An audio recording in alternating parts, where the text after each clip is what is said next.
Hi అండి, అందరికీ నమస్కారం అండి.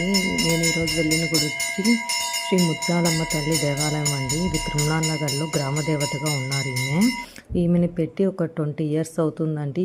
ఈ ఊరికి వచ్చినప్పుడు ఇక్కడ గ్రామ దేవతలు ఎవరు లేరని ఈమెకి కొన్ని పూజలు అనేవి చేసి ఇక్కడ పెట్టారండి గ్రామ దేవతని. ఇక్కడ వచ్చి శుక్రవారం మంగళవారం అనేది అమ్మవారికి అభిషేకము హారతి అనేది అన్నీ జరుగుతుందండి. ఇక్కడ ఈ అమ్మని ఏ తలుచుకున్నా కానీ మనకి కోరికలు అనేది నెరవేరుతాయండి.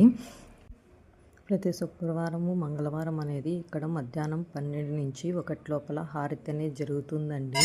ఈ అలంకరణ అనేదంతా కూడా ఆడవాళ్ళే చేస్తారండి. ఇక్కడ పూజలు అన్నీ కానీ ప్రసాదాలు అన్నీ కానీ ఇక్కడ అన్నీ ఆడవాళ్ళే చేస్తారండి. ఇక్కడ మనకి అక్కడక్కడ పూజారులు ఉంటారు కదండి, ఇక్కడ ఎవరు పూజారులు అనేది వాళ్ళు ఉండరండి. ఇక్కడ అంతా ఆడవాళ్ళే ముందుకు వచ్చి అన్నీ చేస్తారండి. మీకు కూడా ఏదైనా కోరికలు ఉంటే కోరుకోండి.